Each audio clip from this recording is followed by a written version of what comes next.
안녕하세요, 김소년입니다. 이번 영상에서는 인테리어에 대한 부분을 얘기를 한번 해볼게요. 인테리어의 방법은 3개의 카테고리로 구분을 할 수가 있습니다. 그리고 3가지의 방향으로 접근을 할 수가 있습니다. 그리고 2가지의 적용 방법으로 구현을 할 수가 있습니다. 3가지의 카테고리에 대한 방법은 셀프 공사, 그리고 반셀프 공사, 그리고 턴키 공사 방법이 있습니다. 공사 방법에 대해서는 여러분들이 잘 알고 계실 것 같아서 제가 간단하게만 말씀을 드릴게요. 셀프 공사는 내가 직접 공사를 하는 방법이고 비용을 아주 많이 아낄 수가 있습니다. 하지만 많은 시간이 들어가고 결과물이 좋지 못할 거예요. 셀프 공사를 하시는 분들도 생각보다 많은데 개인적으로는 추천드리질 않습니다. 반셀프 공사는 내가 총괄을 하고 각 분야별로 업자를 고용을 해서 공사를 하는 방법입니다. 이 방법은 시간과 비용 2가지를 아낄 수가 있습니다. 턴키 공사 방법은 전문 업체에 모든 시공을 맡기는 시공 방법입니다. 업체에 맡기다 보니까 결과물과 시간은 단축시킬 수 있지만 비용이 굉장히 높다 보니 여러분들의 투자금이 높아지는 단점이 있습니다. 3개의 카테고리는 이런 방법으로 진행이 된다라고 생각을 하시면 되고요.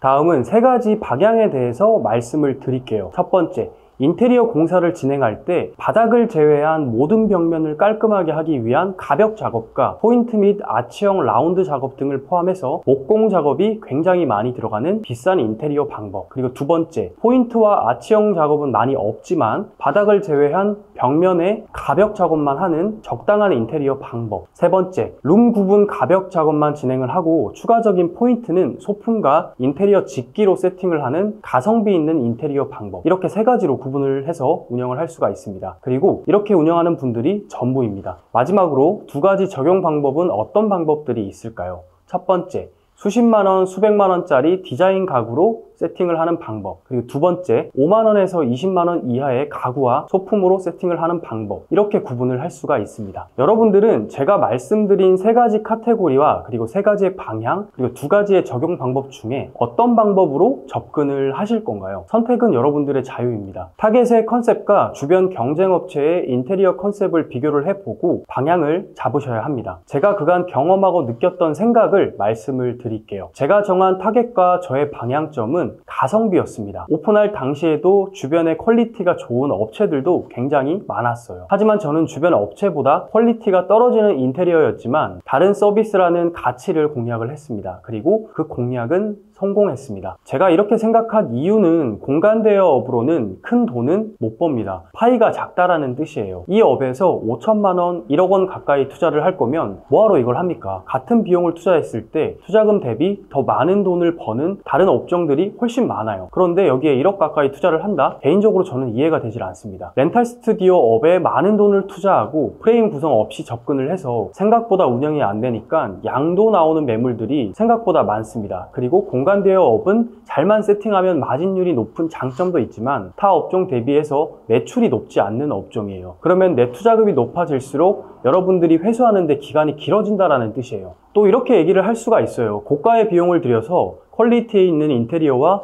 고가의 소품을 세팅을 해서 높은 시간당 비용을 받으면 매출을 높일 수 있지 않나요? 라고 질문을 할 수도 있는데 실제로 그렇게 운영하는 사람들도 있고 가능은 합니다. 확실한 타겟과 접근하기 전에 제가 앞서 말씀드렸던 고정 프레임을 제대로 구성을 하고 고객을 끌어올 수 있는 능력에 자신이 있으면 그렇게 하셔도 충분히 수익이 납니다. 하지만 매출이 잘 나올 때는 수익이 높아서 좋지만 기존에 나오던 매출에서 조금만 휘청거리면 내가 초기에 세팅했던 고정비를 감당하지 못하는 사람들이 생각보다 많습니다. 그리고 대부분의 운영자들이 이런 능력이 없다는 게 함정이에요. 그런데 제가 10년 가까이 사업을 하면서 많은 고객들을 만났고 깨달은 게 하나 있습니다. 사람들은 항상 새로운 걸 원하는 심리가 있어요. 대한민국 사람은 금방 질려하는 특성이 있습니다. 그렇기 때문에 이 업에서 프레임과 수익률 계산은 하지도 않고 많은 비용을 투자하는 거에 대해서는 저는 개인적으로 추천드리진 않습니다. 여러분들이 시작을 하실 거면 빠른 투자금 회수를 위해서 위에서 말씀드린 3가지 카테고리 중에서 반셀프 인테리어로 접근하는 거를 추천드려요. 반셀프를 하기 전에는 턴키 업체에서도 여러 군데 견 면적은 꼭 받아보세요. 아마도 큰 업체는 비용이 비쌀 거예요. 평당 100만 원 이상 나올 거예요. 하지만 동네의 작은 인테리어 가게들은 워낙 요즘에 일이 없다 보니까 낮은 단가로 맞춰줄 가능성이 있습니다. 그리고 꼭 비교 견적은 받아보시고 반셀프로 할지 턴키로 할지 최종적으로 한번 선택을 해보세요. 저는 반셀프 인테리어로 모든 시공을 했습니다. 제가 운영하는 매장이 3개 지점이 있고 평수는 각 40평 전후로 운영을 하고 있습니다. 1호점과 3호점은 평당 30에서 40만 원 정도의 인테리어 비용이 들어갔고요. 그리고 2호점은 평당 50만 원에서 60만 원 정도의 비용으로 인테리어 공사를 시공했습니다. 반셀프 공사로 시공을 했기 때문에 다른 업체들보다 반 가격에 시공을 했어요. 그리고 모든 호점은 오픈을 하고 8개월 이내에 투자금 전액을 회수를 완료했습니다. 그리고 지금은 여유롭게 운영을 하고 있어요. 내가 반셀프 공사로 시공을 한다면 여러분들 시공하기 전에 계획을 꼭 세우셔야 합니다. 반셀프 공사로 한다고 해서 인테리어 비용을 누구나 아낄 수 있을까요? 계획을 제대로 세우지 않고 기준을 잡지 않고 시작하는 사람들 중에 흔히 하는 실수를 말씀을 드릴게요. 사람들의 욕심은 끝이 없어요. 인테리어 공사를 하기 전에 다양한 인테리어 레퍼런스를 종합을 합니다. 이렇게 종합을 하다 보면 예쁜 곳들이 너무나도 많아요. 막 나도 저렇게 해야지만 영업이 잘 될 것 같아요. 인테리어 시공을 하면서 고가의 가구들을 구입을 합니다. 막 100만 원짜리 가구, 50만 원짜리 의자를 막 구입을 합니다. 과연 이렇게 구입을 한다고 해서 여러분들이 오픈을 했을 때 공간 구매가 무조건 이루어질까요? 반대로 생각하면 손님들은 그게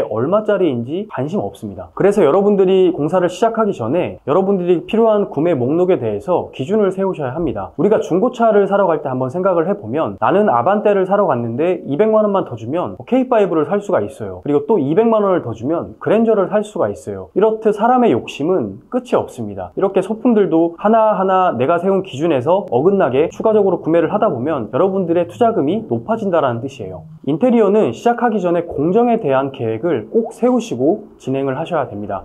많은 공정들이 있지만 공간 대여업에 필요한 공정을 말씀을 드릴게요. 철거, 그리고 설비, 목공, 전기, 그리고 도장, 타일, 이렇게 6가지 공정이 있고 이 정도만 알고 계셔도 여러분들이 진행하는데 아무런 문제가 없습니다. 만약에 위 공정 중에서 가장 먼저 있는 설비 부분은 파티룸 운영으로 인한 수도시설을 하지 않는다면 제외를 하셔도 무방합니다. 위 공정대로 진행을 하기 위해서 여러분들은 세부 계획을 세우고 시작을 하셔야 된다고 말씀을 드렸어요. 그리고 공사를 진행할 업자를 구해야 됩니다. 저는 모든 업자분들과 일당으로 협의를 했고 진행을 했습니다. 공정별 반장님들의 일당은 차이가 있지만 대략적으로 30만 원 전후라고 생각을 하시면 돼요. 그러면 이런 업자분들은 어디서 구하면 될까요? 요즘에는 워낙 중개 플랫폼들이 많아서 업자분들 구하기는 생각보다 쉽습니다. 집닥이나 숨고 등 이렇게 인터넷에 한 번 정도만 검색을 해봐도 굉장히 많은 플랫폼들이 나오고 있어요. 그리고 저는 인기통이라는 네이버 카페에서 업자분들을 컨택을 했고 거기에서 진행을 했습니다. 해당 카페의 장점은 카페 내에서도 경쟁이 붙어서 다른 플랫폼보다 조금 더 저렴하게 업자 컨택을 진행할 수 있다는 장점이 있습니다. 하지만 단점은 먹튀하시는 분들이 있다는 점, 이 부분도 꼭 기억을 해두시고요. 잘 컨택하셔야 됩니다. 작은 비용으로 할 수는 있지만 리스크가 있다는 뜻이에요. 그렇다고 해서 여기 있는 분들이 전부 다 사기를 친다? 그런 뜻은 아닙니다. 미꾸라지 몇 마리가 물을 흐리듯이 가끔 그런 분들이 있다는 뜻이에요. 업자 선택 시 주의사항에 대해서 말씀을 드릴게요. 첫 번째, 공사 시작 전에 현장 미팅을 꼭 하셔야 합니다. 그리고 현장 미팅을 하실 때 업자의 포트폴리오를 꼭 확인을 하셔야 됩니다. 그리고 두 번째는 업자분의 사업자, 즉 신원을 꼭 확인을 하셔야 합니다. 사업자는 국세청 홈택스에서 사업자 번호를 조회를 하시면 확인을 하실 수가 있습니다. 그리고 세 번째, 공사비 지급에 대한 협의가 있으셔야 됩니다. 전체 비용을 절대로 한 번에 지불을 하시면 안 됩니다. 규정은 계약금, 중도금, 잔금 이런 순이지만 가끔 가다가 돈을 들고 나르시는 분들이 있기 때문에 사전에 한 번에 지급하시지 말고 공사 중, 공사 후로 지급하는 방법으로 여러분들 꼭 협의를 하시는 게 좋습니다. 그리고 이렇게 최소한의 확인을 해야 될 부분을 확인을 하고 접근을 하셔야지 공사 진행할 때 안전하게 진행을 하실 수가 있습니다. 참고로 저는 지금까지 반셀프 인테리어를 시공을 하면서 사기를 당한 적은 한 번도 없습니다. 앞서 제가 말씀드렸던 방법을 꼭 체크를 하시고요. 이런 방법대로 진행을 하시면 도움이 되실 겁니다. 이렇게 각 분야별 전문가들을 섭외를 한 후에 현장 미팅을 통해서 내가 사전에 계획한 도면대로 시공이 가능한지 혹은 문제될 건 없는지에 대해서 현장에서 꼭 확인을 다시 한번 하시길 바랍니다. 그리고 계획한 도면과 내가 준비한 레퍼런스에 대한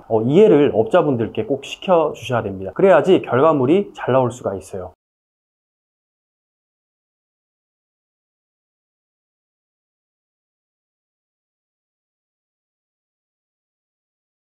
오늘은 인테리어에 대해서 말씀을 드렸는데요. 영상을 보시다가 궁금한 점이 있으면 댓글로 남겨주시고요. 오늘 영상이 도움이 되셨다면 구독과 그리고 좋아요, 알림 설정 부탁드려요.